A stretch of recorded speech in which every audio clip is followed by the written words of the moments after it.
My guest this week is John Cameron Mitchell. John wrote and starred in the rock musical Hedwig the Angry Inch, which brought him 2 Tony Awards on Broadway, Best Revival of a Musical and a Special Tony for Performance. For his film adaptation of Hedwig, he was named Best Director at 2001's Sundance Film Festival and garnered a Golden Globe nomination for Best Actor. He's appeared in the original productions of Big River, 6 Degrees of Separation, The Destiny of Me, Hello Again, and The Secret Garden. He also wrote and directed the films Shortbus, Rabbit Hole, which received an Oscar nomination for Nicole Kidman, and Neil Gaiman's How to Talk to Girls at Parties. On TV this century, he's performed in The Sandman, Girls, Shrill, Mozart in the Jungle, Vinyl, The Good Fight, Yellow Jackets, City on Fire, and as Joe Exotic in Joe vs. Carol. He's created 2 scripted podcast series, the musical Anthem Homunculus, starring Glenn Close, Patti LuPone, and Laurie Anderson, and the upcoming Cancellation Island, starring Holly Hunter. And it is my great pleasure to welcome to Revolutions Per Movie, the one and the only John Cameron Mitchell. Hi, John. Hi, Chris. How are you? I'm great. So good to see you. You too.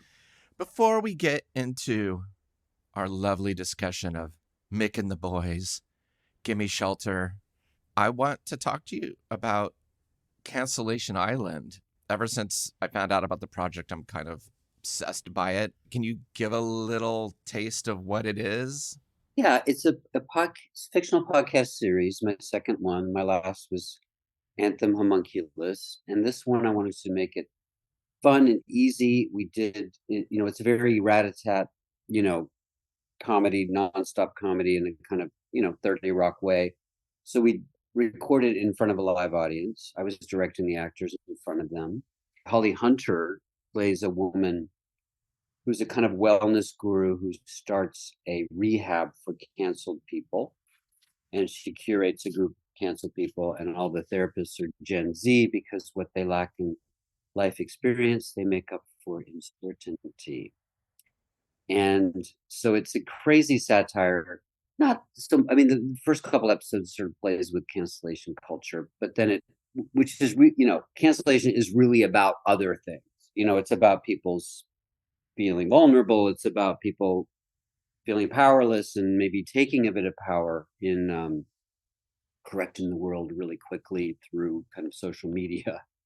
And it's a bit of a leftist critique of cancel culture, but then quickly shifts into other things, which is generally a kind of panic in this late capitalist period, and also a fear of all news being fake, and if all news is fake, as one character says, then all stories must be true, including every conspiracy theory. So it's an affectionate, loving satire with an incredible cast, and we'd like it to become an animated series as well as we continue our episodes.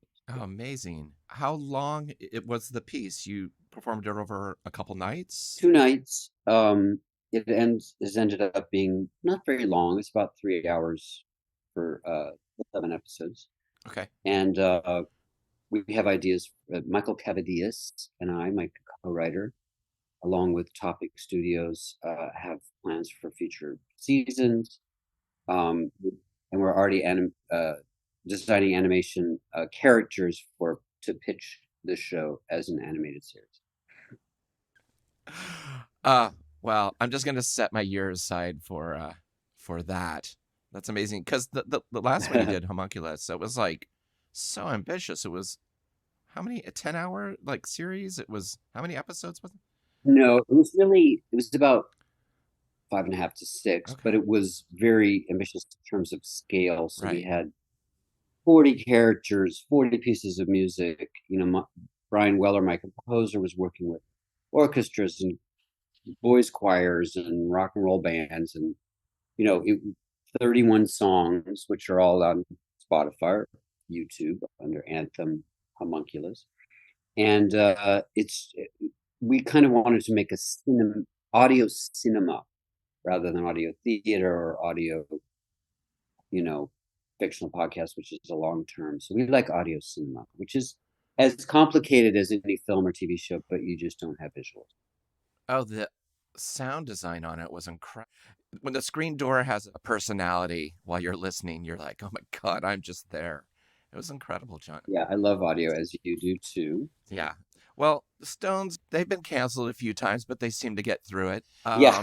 I am in a Rolling Stones coven, and we just got our tickets to see them. The tour is sponsored by AARP. Oh, And really? we, as AARP members, got to get early tickets. But it is funny to see them now live because they do change the lyrics on some of their songs.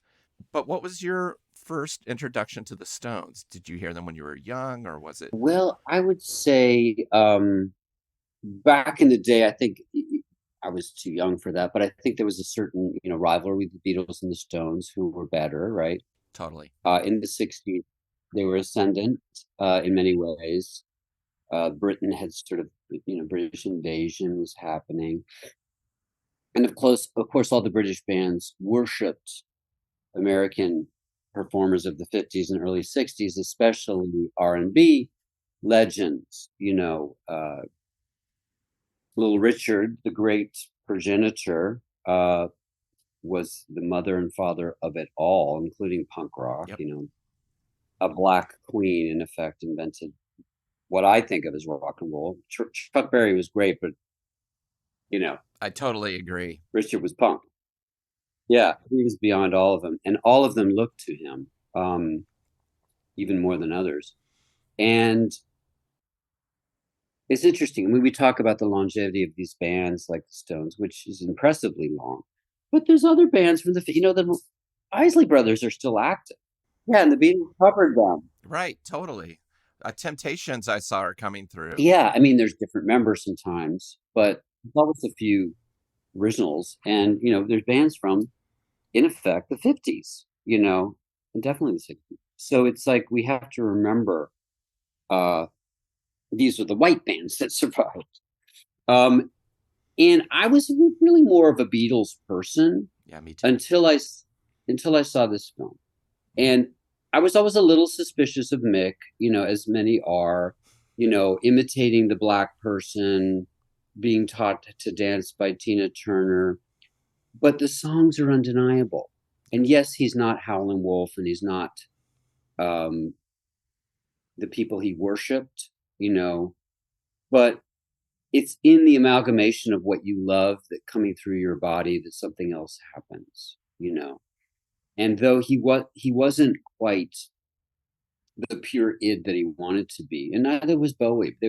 Bowie was absolutely brilliant, one of my top three, but he looked to Iggy Pop. He looked to Lou Reed, the progenitors. Iggy Pop was, in some ways, what Mick Jagger wanted to be, a pure avatar of id. And Iggy, again, like Little Richard, were fonts of punk, because Iggy's refrain on stage is "I am you." Yes, he would twist his body and cut himself and put himself in the strangest positions, but he was performance art. Yeah. He was out of control and yet in control. And Mick was always felt somewhat in control until you see this movie. Yes. Keith is the one we think of as blissfully out of control, though the songs were always tight, right? And he's always alive, and you can tell he was always cranky about Mick's. Let's think about him as maybe over cerebral and less heart based. Yeah. But when you see Mick in the Rolling in Gimme Shelter, there is a sense of, okay, he may not be the pure avatar that Iggy Pop or Little Richard was, but he is a shaman. So if he can't go into the trance, everyone else is. Right. Under his direction. He was never you. He was never us. Right? Iggy Pop was us. Yeah. Mick was his, his Majesty's satanic whatever. Oh no, even in Rock and Roll Circus, which they didn't put out because the Who blew him away. they're doing Sympathy for the Devil. He pulls his shirt off and he's got a Satan image like watercolored on his, chest. And you're like, okay, like that's going to wash off tonight. Yeah, it's fashion. He is, Yes. Not Darby Crash or Sid Vicious or whatever. He is in control. He's the aristocrat of rock. In some ways, Bowie was too, but Bowie was more experimental. What's so interesting about this film, it's hitting him at a really strange time because Yeah. they were starting to second guess themselves. They were broke because of their relationship with Alan Klein and Abco. They were feeling older. There was a whole new scene happening in San Francisco that was just blowing up. Grateful Dead, Jefferson Airplane, all these free shows and like a new counterculture, and they felt out of step. And so before you get to this film, the Stones had invited over Rock Scully, who was the Grateful Dead's manager, to be like, how can we do this? How can we arrange this? Because the Stones hadn't toured in 3 years. They weren't at Woodstock. They weren't hippie. No, exactly. They hadn't played in 3 years. And when they started selling the tickets in the States, they were super criticized for underpaying the black artists that were performing and opening for them, B.B. King and Ike and Tina Turner, but also their ticket prices were 3 times as high as they'd ever been before. And so they felt pressure to put on some sort of free show. And you can see, in this film, they're just in a weird space. The interviews that they have at the beginning, like the press interviews. He's a dick. Nick is a dick. Yeah. Yeah, and they weren't actually sincere. What was ascendant at that moment was community. Was, yes, it was, you could say it's in Altamont was the end of the 60s in many ways, and there's some key shots and scenes we can talk about that illustrate that beautifully. Yes. But in their catching up with the late 60s, they ended it in a weird way. Yeah. Because they weren't necessarily getting what was going on. Right. And that's why the hiring of the Hells Angels and the other things, which is far from hippie as possible. Yeah. So they were trying to get back on top. They're always brilliant. You see them recording. Is that Wild Horses? Yeah, Wild Horses. And there's that amazing shot of like Charlie Watts just sitting there for 50 seconds, just kind of listening. I love when the film just slows down. Yes. And it's an amazing structure. Yeah, well, obviously they're about the work. They're not so much about the culture. They're already been huge stars, so they're not with the people. They don't know exactly what's going on. Yeah. They're kind of, long in the tooth children, who are in their later 20s, looking a bit older, and definitely trying to get with the kids. Granted, everybody wanted to see them. Altamont was packed. Yeah. But they were toying with forces beyond their control. And Mayles Brothers, this is one of their great films, of course. The other two are probably Grey Gardens and Salesman. I actually met Albert Mayles before he died up in Harlem, where his office was. Amazing. And he was a great saint of documentary filmmaking, as was D.A. Pennebaker, who did Don't Look Back and the Ziggy Stardust movie, Chris Hedges. These are the seminal New York 60s and 70s documentarians who set the pace for everybody else. Were good people, cared deeply. I think of Rob Epstein and Jeffrey Friedman in the same category. People who care about their work so much. Their documentarians are the saints of filmmaking because they have to spend so much time and there's so little money, and they care. So with this structure, obviously, you see them a little bit at the beginning, as you do a little bit in Grey Gardens. And in some ways, we can talk about the other shots, but there's one shot that to me embodies everything that the Mayles are about in their own filmmaking, which is when there's a kind of stockier, kind of gingery looking guy who's in extreme acid situation, and he's kind of writhing around on the ground. But then he goes up and grabs one of the Maysles. Do you remember that? And he sort of Yeah. looks at him, and he's a little bit in distress before that. But then they look each other in the eye, Yeah. and Maysles kind of says, "I'm right here. Yeah. I'm not judging you. I'm with you." Yeah, it's amazing. Yeah, he pulls off Yeah, his headphones, and he's yeah. yeah, Puts down the mic, and he looks at him and gives him a smile as if to say, "I see you, and I'm with you. I'm not just observing you." yeah, That is why Little Edie in Grey Gardens, why the salesman and salesman, and why the Stones trusted them, because they were good people. You could just tell. They're not like the Nick Broomfields or the other documentarians who are just looking for shit, right? They're looking for trouble. And even what's his name, Thin Blue Line, I feel like it's all about him a little bit sometimes. Or when we did the episode on Dig, the Brian Jonestown all right, massacre thing, we had the tour manager on for it, and he was like, "This film is a lie." He's like, "It's out of order. They only showed the bad stuff." I believe that.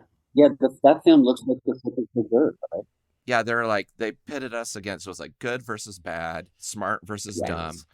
And it is kind of incredible that the Stones, they worked with Goddard, they worked with the Mayles Brothers, they worked with Robert Frank and Hal Ashby and Martin Scorsese. It's kind of an incredible run of people they had access to. But it's so funny because Let's Spend the Night Together is not a very good Hal Ashby film. Shine a Light is not that great a Martin Scorsese documentary. And I do feel like this is the one film, along with the Goddard film, where it feels like the Stones are not in control of it. They're not in control of the Yes. narrative. And I love that the filmmakers decided to start the film. You know there's a tragedy coming.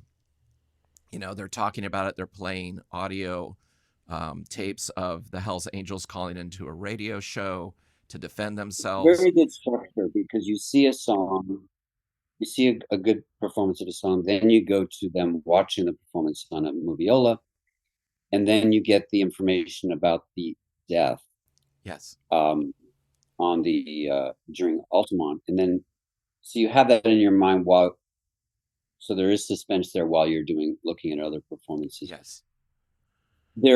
It's a verite film in many ways. It's not commenting on it a lot. We're watching Melvin Belli, the crazy lawyer who's such a character, loves the camera. You see the other organizers, you see their manager, the British guy who's like, "Get the fuck off the stage," whatever his name was. You see the tour manager, He probably? is. Yes.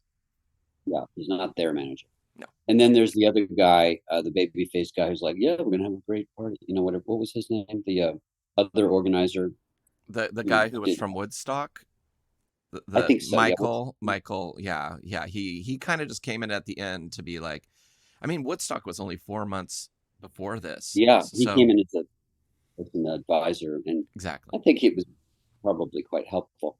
But then, obviously, the Hells Angels was the great mistake, and you start seeing this incredible. The second half is gangbusters. Once you're at the Altamont and the Jefferson Airplane, and who was it that was playing at the beginning? Like, not Well, Santana played first, but they didn't show right, that. And then it was Jefferson Airplane played, and that's where right. the first violence went down. Like Yes. Crosby, Stills, Nash and Young played too, but they didn't Oh, show it. And during Crosby, Stills, Nash and Young's performance, Stephen Stills was being poked by Hell's Angels in his leg with a bicycle spoke, and he just kept turning around and being like, "What the fuck," And they got the hell out of there. I mean, they did like very few songs. that footage still exists of Santana and CS. It has to. And also the Flying Burrito Brothers played before Jefferson Airplane, but they show them earlier. And the Grateful Dead were supposed to play, but they also were like, they had heard shit was going down, and they're like, this is going to push the evening even later. Let's just get this done, Yeah. But yeah, the Hells Angels go to town on Marty Balin from the Jefferson Airplane. Well, obviously, there's a mixture of cultures there, and Yeah. even Grace Slick is like, we need the angels to protect us from weirdos, but then the Yeah. angels are being weird, and you just see, incredible moments that speak for themselves so powerfully.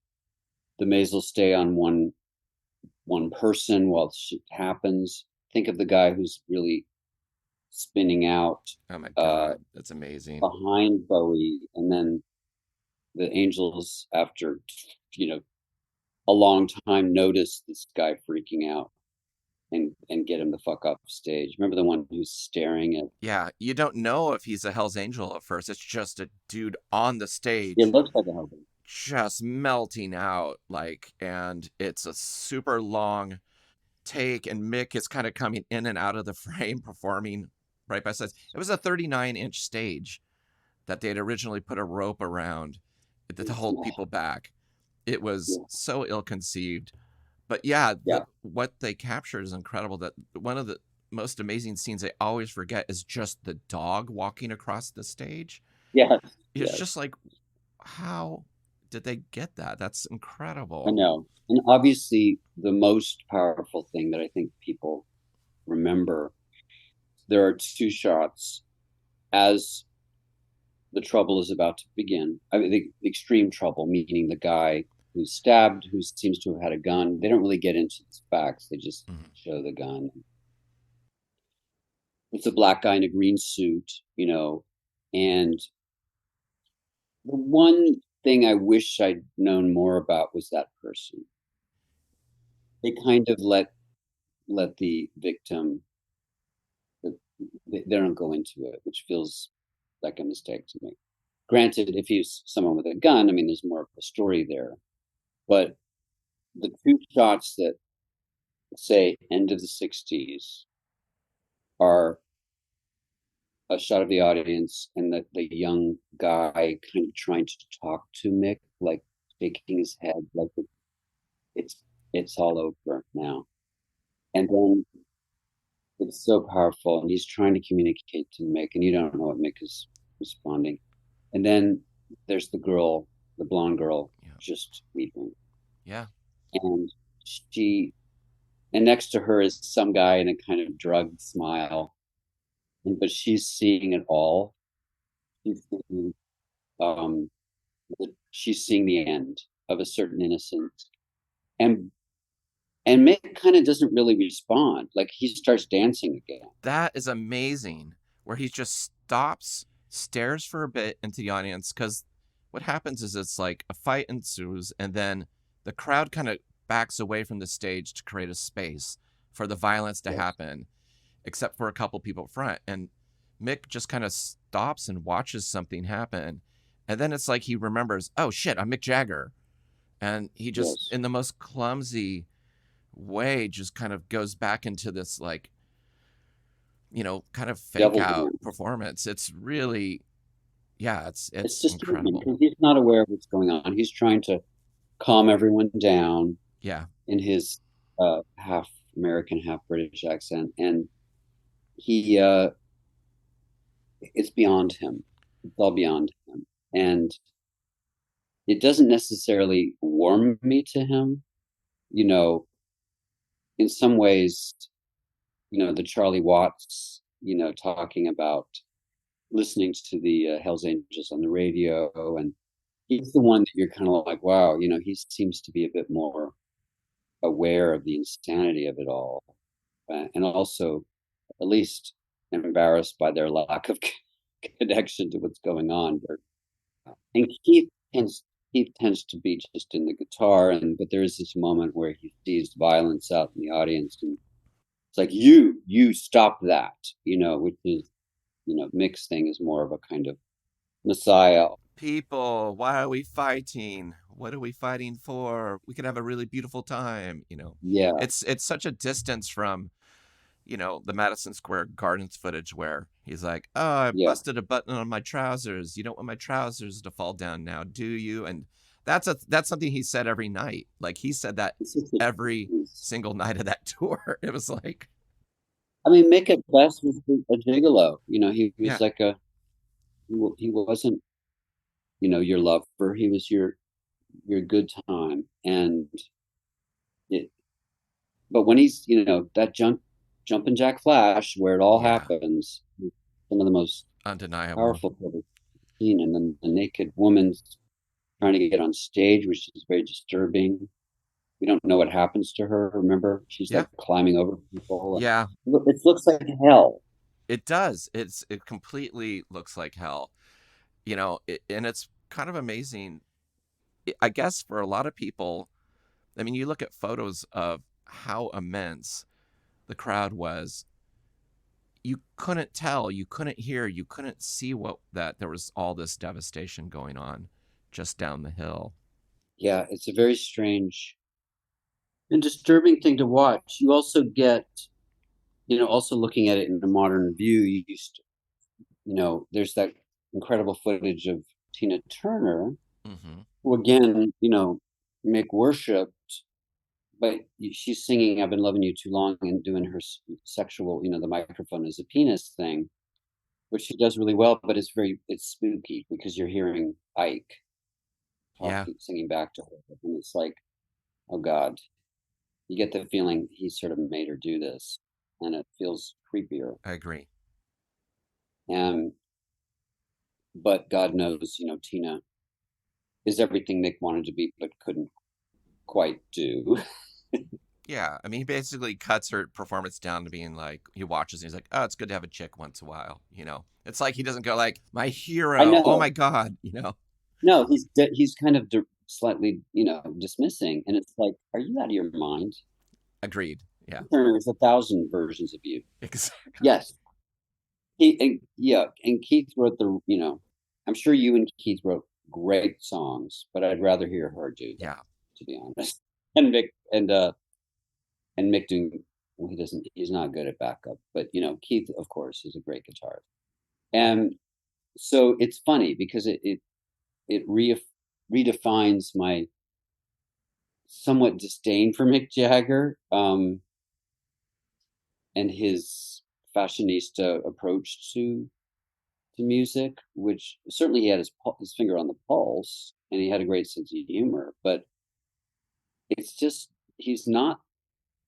I don't think he's the great that he wanted to be, and though the band was great, but it was just like, I was even watching with a young black friend here in New Orleans who didn't really know much about them. He's like 23, into animation here, and he was getting bored during their performances, but he wasn't during Tina's. yes. And I was like, yeah, it's a bit wanky. Um, and you're also reminded of how perfect vocals seem now, and people had ear monitors now. Back then, they could barely hear themselves, and they were often off pitch. But the feeling is there, and it's okay. It's just that when he sings "Gimme Shelter," you really want Mary Clayton singing backup, don't you? Totally. Well, this film was my gateway into the Stones too. I had to reverse engineer my relationship with the Stones because I heard Devo's Satisfaction before I heard their Satisfaction. Oh, you did? So That's by the cool. time I heard the real version, I was like, that sounds like outer space music to me. And my parents only had one Stones record, which was Satanic's Majesties. And that's, not necessarily, I know people love it, but it's not necessarily the best representation of what their Yeah. songs could be. So the album that comes around this time too, Get Your Yayas Out, is such a distillation of how out of tune and wonky they could be. And then they could do something as beautiful as like Love in Vain. And it's just like the slide work and the passion. And Yeah. it's just Beautiful. everything is working and they're in it. And then, they do like a Chuck Berry song. And it's just like, it doesn't even sound like the song or what's going Oh, on. yeah. I It's true. kind of fell in love with them a bit then because I was like the Beatles they didn't really show those cracks as much, in terms of being like, it's not good enough, let's do it again. But I thought it was I was kind of impressed that the Stones would put out something as imperfect Again, like you said, Gimme Shelter without the backing vocals soaring in and, just carrying the power is a different song. It's just, it would not be the same without someone else coming in to just destroy. Just sing, having been woken up at night. Yeah. But yeah, I mean, so it's wonderful to see the craft, the editing. The story itself is. I found myself very moved when, especially when those two people I talked about, the boy talking to Mick rather, and then the blonde woman weeping. It's just like some of the most indelible images of that time, equivalent to Joan Didion's slouching towards Bethlehem. It's again like a more skeptical view of you know the love generation, which had great intentions, but the dysfunction, the oppression, whatever that it all came from is still there, and the drugs for some activated them to find themselves, and others destroyed them, and it loosed certain demons. And there's when you're in nowadays it's we think much more about safety and all of that. It's like this could never happen. There would be a million lawsuits after this concert. But the freedom of it too, you've never seen such unself-conscious audience members or band members. Nowadays everyone is so posed. That footage of them before the concert happens, just them capturing two wasted girls trying to find their friends, giggling and laughing, and just kind of like so many amazing characters are coming across. Like you said, the guy who's pulling off Mayles' stuff and kind of wanting to connect with him. And then there'll be somebody being like, hey, she's having a baby. It's, over here. And then somebody jumps in front of the camera and they're like in a wizard outfit and they're twirling a wand with a star on it. And it's just like the whole thing is just this crazy, like it's connected, but everyone seems like they're in their own movie and they're there for different reasons. Yes. I'm sure we're also not seeing the beautiful things that happened there. I'm sure there were gorgeous, connections of people. Yeah. It was 150,000, so that, it wasn't all bad. But obviously the chaos was enough to shift a way of thinking that was very, very strong. And, the show I'm on touring now, Cassette Roulette with Amber Martin, we're trying to capture sort of that feeling in the 70s where anything can happen. And, we spin a wheel and that chooses our songs, from our careers. And we've been we're trying to get back to that feeling of freedom and connection to the audience, hopefully without the hard drugs and without the darkness. Nowadays, getting in the same room feels like a revolutionary act as well as a very vital act when everyone feels so separated by digital stuff. And that's partly why I moved to New Orleans. I have a ballroom, a venue in my house that used to be an occult church, and starting to have events there. Tonight I'm going to have a big screen movie night and food, and it's like that feeling of art for art's sake, community for community's sake, still does exist in a lot of towns. I think the big cities it's harder because the rents are now beyond. In the coasts especially. So I'm on the Gulf Coast, so I'm finding my own place here and fitting into a culture that is ancient and welcoming too, as long as you're not a poser or a slummer, you're ready to join in, and that is the good side of what I learned from the 60s and 70s is like there is collaboration is still possible and it's very healthy. Right. Well, as a performer, has there ever been a time where you're like, I'm a little freaked out by the scene out there? Not too bad. There was one show off Broadway with Hedwig, where a guy was drunk and came up on stage. Oh, wow. Okay. And I usually can deal with stuff. Um, but that one was just like, wow, and I didn't quite know how to, calm him down. He eventually came off. He was benevolent, but he was difficult to, get him off. Um, Around the same time, I remember I used to do the car wash, which is basically a lap Yes. dance, and we'd have a special seat, sometimes for celebrities, and I would give them a car wash. I remember giving Joey Ramone a car wash, which is hard to do. Very tall. You have to climb up on the seat arms to give him a car wash. And and once I think Calvin Klein was in the seat and he stuck his finger up my ass Oh my God, John. while I was lap dancing him, which, was a first. I didn't know. I was thrown by that. I couldn't recover from that one. Right. But not anything dangerous. I mean, we've had people pass out in shows and stop the Right. shows. Amber and I at Prospect Park, but not anything that felt dangerous. Generally, I know how to kind of diffuse, hug it out, Right. remind people that they're being seen, that there's no need to panic. Sometimes I've had some stalkers that have crossed some lines, but not dangerously. People who assume a certain intimacy or want a certain intimacy, and I tend to be more, come on in, and other friends of mine are like, you can't do that. You're letting in someone who might be dangerous or unstable, and I'm like, yeah. I mean, my first stalker, who was from Japan, was super nice, and I just kind of waited her out, and then she grew up and moved on. Wow, amazing. One of the things I love about you is pretty much every time we meet for dinner in Portland, you're like, I met this person on the plane. She's really interesting.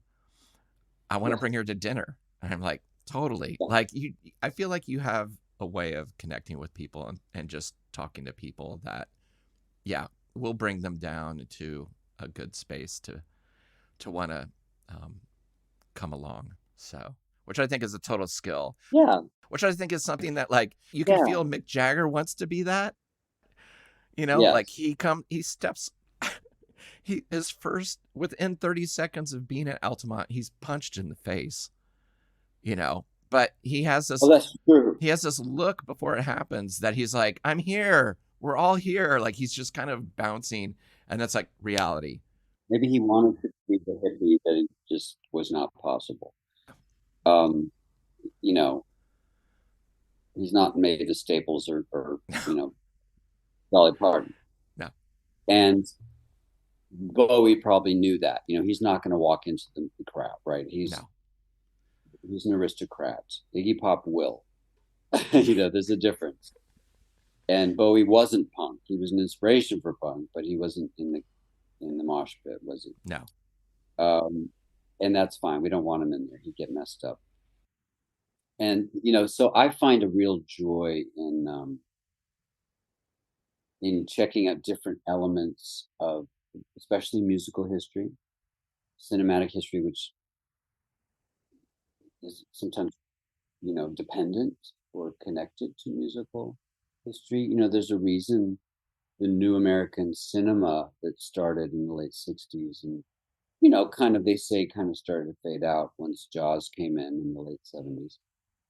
It happened at the same time. It was youth culture. It was Vietnam. It was Watergate. It was young people not buying into the Hollywood system at that point, which was musicals and war movies and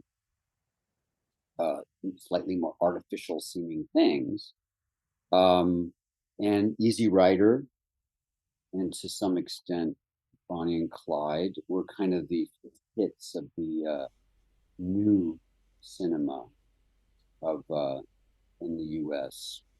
There was new cinema in other countries that were already developing. The new wave of France, the realism movement of Italy in the 50s, and America was having its new wave, I mean, they had an earlier version of it, which was Cassavetes. Right. Late 50s. Cassavetes was the father of American independent film, for sure, and one of my top three filmmakers. Mine too. I've got, yeah. But then in the late 60s, everybody else caught up with Cassavetes, who was a beatnik in some ways. Yeah, shadows and faces and all that. Yeah. Yeah. And the hippie alternative side, which hurtled into punk in the 70s, Hollywood was out of ideas and they gave the keys to the car to the kids. And sometimes it was incredible.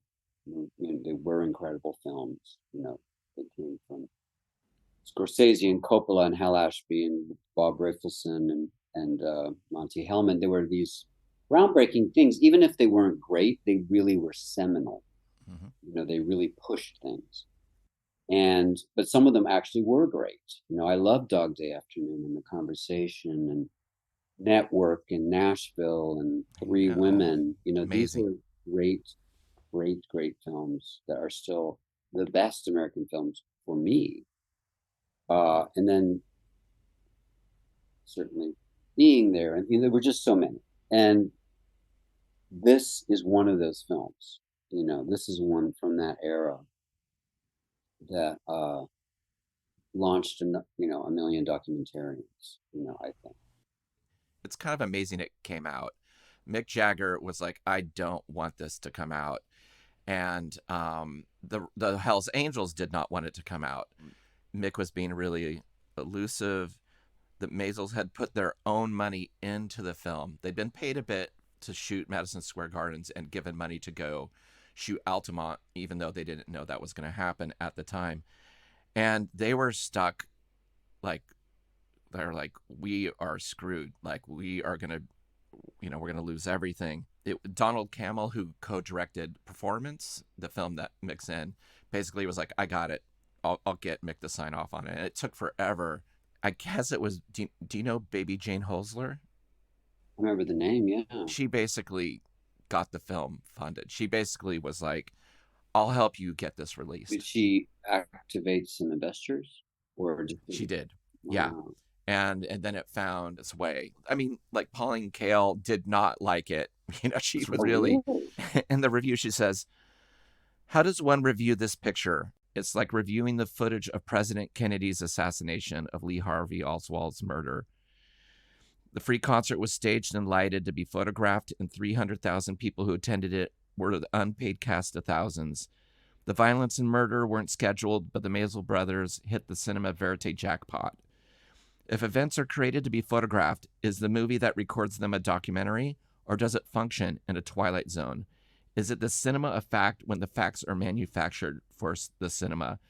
Why is she saying that it was manipulated? The facts were manipulated. She just was saying it was an inevitable tragedy that was going to unfold. That all these people, they were expecting they would capture something that would go down. Oh, she was saying it's a setup for something terrible to happen to be filmed? Well, you could say the same about Woodstock, but she didn't like the fact they were focusing on that. It seems very unlike Pauline Kael to want to avoid dark side. I agree, but something must have affected her. And the film, this time I watched it, I've seen the film many times. It was really tragic watching it this time. I felt I was really upset watching the film this time in a way that I'd had distance from it before. Yeah. When I was young, I was more like, this is amazing. Right. But this time I got very sad. Me too. While also missing the spontaneity of that moment. But of course, that pure self-conscious spontaneity can also create lack of boundaries in other ways that aren't always fun, right? That's the danger of being wide open. It's like, can we be open and still be respectful and safe? Is the key.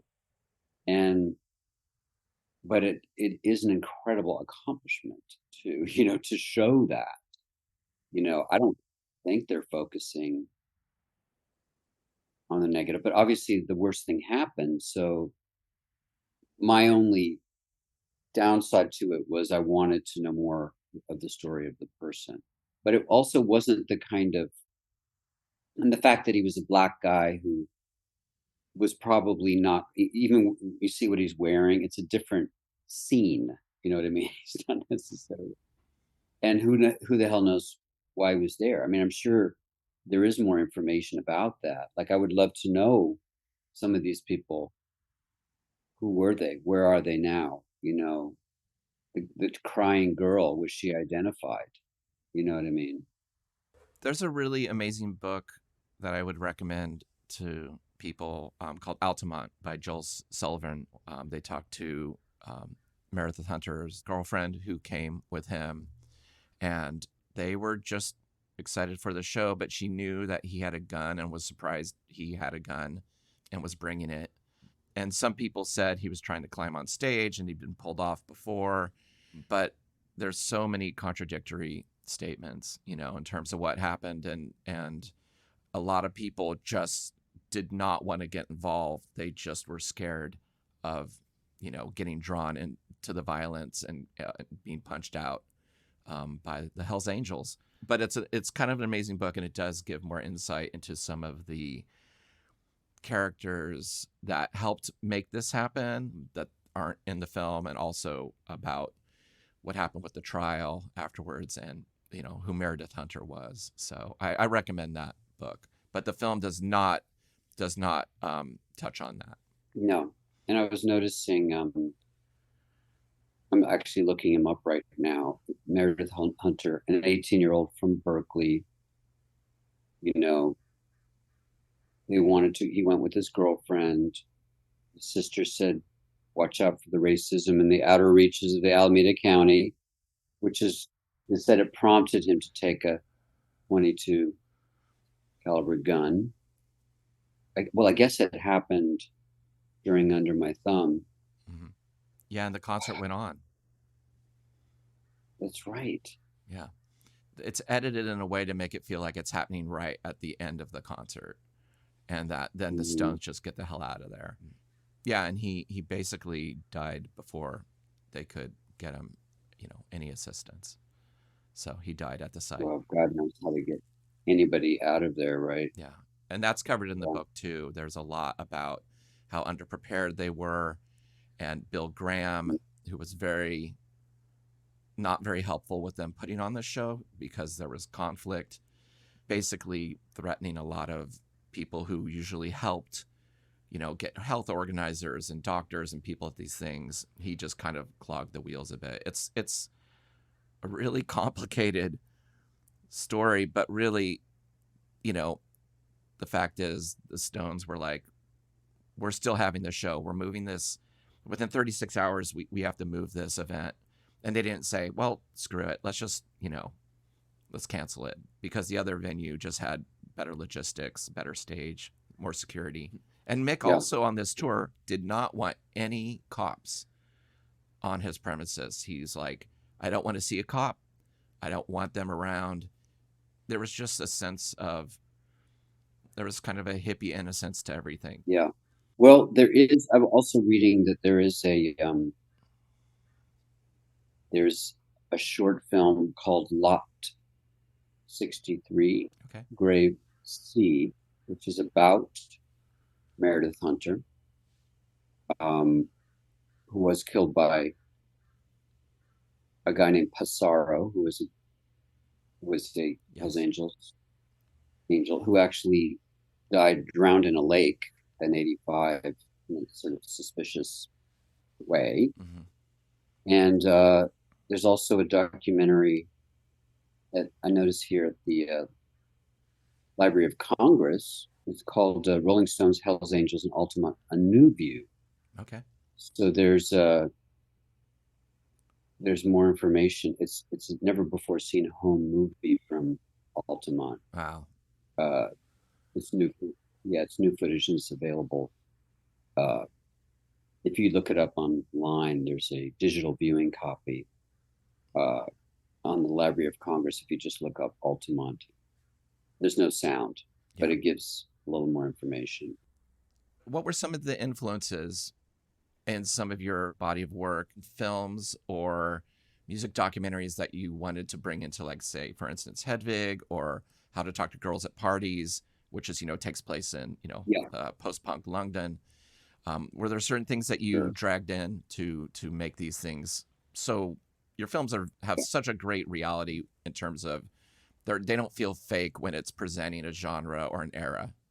Well, I grew up definitely absorbed with music, and it was very eclectic. I thought all music was valid. I mean, it was the 70s, so it's like there was a more ecumenical feeling about music. And I grew up in the military, so which is very racially diverse, and so a lot of black forms, especially funk, were huge for me as a kid. When I DJ, it was a lot of old funk and later disco, and then so I've always been into you know great soulful music as well as rock and roll, new wave, country, glam, punk, and they all come from some of the same fonts. But there was also theater music, so I loved Ain't Misbehavin', got me into Fats Waller and early jazz and uh, all that jazz. The uh, Fosse film was really influential for me, Oh, right. uh, which also was early 20th century music. And then there was, I would say, those documentaries like Gimme Shelter, like Ziggy Stardust, like Don't Look Back, like Cocksucker Blues, Hmm. Rock and Roll Circus, especially had the incredible performance by The Who.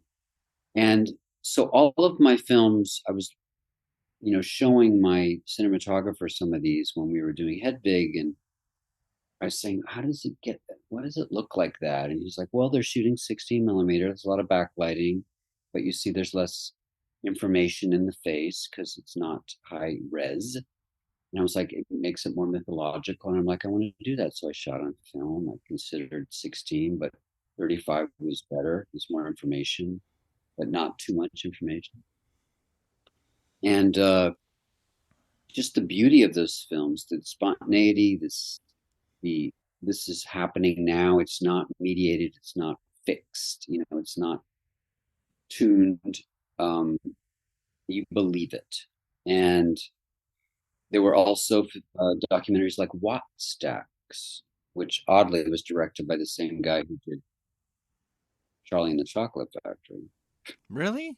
I love that film. I didn't know that same director. Wow. Yeah, it was uh, a documentary about the Stax labels, huge concert in LA, kind of a memorial to the Watts riots, very much about self empowerment and Jesse Jackson, uh, Mavis Staples, my heroine, Yes. the singer of the Staples Singer. I have a commissioned stained glass portrait of her in my house next to my Bowie stained glass from the Lazarus video, and Jenna Rollins, my favorite actress. So music was always in the air, and it was always something influencing my films. Some are musicals. I mean, Shortbus is not exactly musical, but there's tons of music in it, live music as well. A lot of the actors in Shortbus perform in the soundtrack. How to Talk to Girls. It's a punk. It's a fictional punk scene in 1977 in Croydon with Nicole Kidman as the kind of uh, Malcolm McLaren, Vivian Westwood type. Yeah. And we used old songs from The Damned, but we also used a lot of new stuff, you know, that my composer Brian Weller and Martin Tomlinson, who was in a great band called Selfish Cunt in the 2000s, created, as well as new pornographers, actor Ezra Furman, people who are working today who have a punk feeling. So I love inviting people in to make stuff. I made my own benefit album that was collaborative during COVID, and people like Alinda Segarra, Hooray for the Riffraff, Ezra Furman, uh, Wynton Marsalis. People created tracks, and I would write over them, and it's like I'm a musical person for sure. I don't think of myself as a great singer. I think of myself as a actor, a singing actor. And but I have to tell you, I haven't had more fun doing a concerts tour like, till the one I'm doing now, Cassette Roulette, which is very loose, and we're smoking a lot of pot on stage. Like, I'm getting back to, as in my grandpa 60-year-old mode, reminding kids who sometimes feel trapped and Sure. hidden behind screens are I'm encouraging them to get in the room again. I'm encouraging them to find their collaborators and become their lovers, creatively as well as romantic. And it's all the same energy for me. Yeah. Sex, creativity, rock and roll, soul music. It's all there. Being in New Orleans, where music is everywhere, feels right. People performing in my house is the joy that I'm experiencing right now. That's amazing, John. And I love that there's a danger to not having a set list. You and Amber also are just such an incredible team in terms of how you push each other in your performances. If you have a chance to see it, you have to see it, because you will come out changed, you'll come out sweaty, and you'll feel that connection that you're talking about that has been missing for a while. We'll be doing a few shows, and we've got Austin coming up. Just go to my Instagram, John Cameron Mitchell. You'll see a link.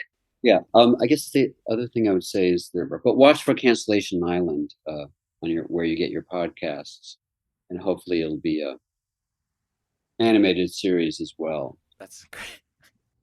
John, thank you so much for being part of this. At the end of every show, I ask the same question, but I tailor it depending on the film. So over the course of the song Street Fighting Man, Mick Jagger touches his hair 22 times and rubs his face. So on a scale from 1 being the lowest and 22 being the highest, how many touches of Mick Jagger touching his hair and brushing his face do you give this film on a scale from 1 to 22 Mick Jagger face brushes? I would say 20. 20 is what I have written down here. It's perfect. You're also the first guest that has pissed while answering the question. So I really appreciate you doing that, because, I pissed on the slide so it would make noise. Now I'm flushing. There you go. John, it's been so good to see you. Love you so much. I appreciate it. And thank you so much for your insights. No problem, babe. Talk to you later. Thank you for listening to Revolutions Per Movie. We release new episodes every Thursday. And if you've enjoyed this, it would mean a lot to me if you would rate and review it on your favorite podcast app. The show is a completely independent affair, so the best way to support the show is through our Patreon at patreon.com/revolutionspermovie, where you can get weekly bonus episodes and exclusive goods sent to you just for joining. You can also follow us on social media at Revolutions Per Movie and find out more information about our various guests in the episode show notes. Thanks again, and we'll see you next week. Bye!